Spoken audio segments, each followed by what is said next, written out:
ગુજરાત ભાજપના પ્રમુખ સરકારના વિસ્તરણની ચર્ચા વચ્ચે બેઠકોનો દોર શરૂ થઈ ગયો છે।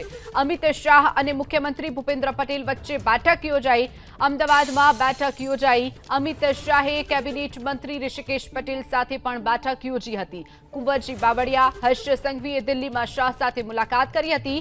2 દિવસમાં સીએમ સહિત 4 મંત્રીઓ સાથે બેઠકથી ચર્ચાએ જોર પકડ્યું છે। તો સરકારમાં વિસ્તરણ માટે કવાયત ચાલતી હોવાની ચર્ચાએ વધુ એક વખત શરૂ થઈ છે। વધુ વિગતો સાથે સંવાદદાતા હિરેન રાજગુરુ આપણી સાથે જોડી ગયા છે। હિરેન, જે રીતે સતત બેઠકનો દોર 2 દિવસથી શરૂ થયો છે, તો બીજી તરફ ભાજપના પ્રમુખ અને સરકારના વિસ્તરણની જે ચર્ચા ચાલી રહી હતી તેની વચ્ચે બેઠકોનો દોર ચાલી રહ્યો છે। હિરેન, જો ગુજરાત ભાજપના અધ્યક્ષની પસંદગીની પ્રક્રિયા છેલ્લા ઘણા સમયથી ચાલી રહી છે અને એ જ રીતે ગુજરાત સરકારમાં વિસ્તરણની વાતો પણ છેલ્લા ઘણા સમયથી ચાલી રહી છે।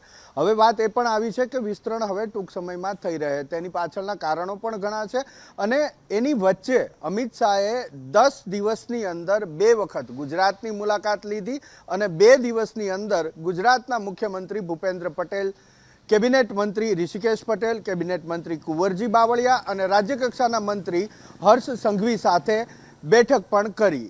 2 લોકોને અમદાવાદમાં મળ્યા છે, જ્યારે 2 લોકોએ દિલ્હી જઈ અને અમિત શાહ સાથે બેઠક કરી છે। રવિવારની વાત કરીએ, રાત્રિ રોકાણ કેન્દ્રીય ગૃહ અને સહકારિતા મંત્રીનું અમદાવાદમાં હતું અને એ દરમિયાન ગુજરાતના મુખ્યમંત્રી ભૂપેન્દ્ર પટેલ અને આરોગ્ય મંત્રી ઋષિકેશ પટેલ સાથે તેમણે મુલાકાત કરી હતી। જો કે આ મુલાકાત બંનેની વારાફરતી થઈ હતી અને લગભગ મુખ્યમંત્રી સાથે કલાક જેવી મુલાકાત હતી, તો આરોગ્ય મંત્રી સાથે પણ પોણી કલાક જેવી મુલાકાત થઈ હતી।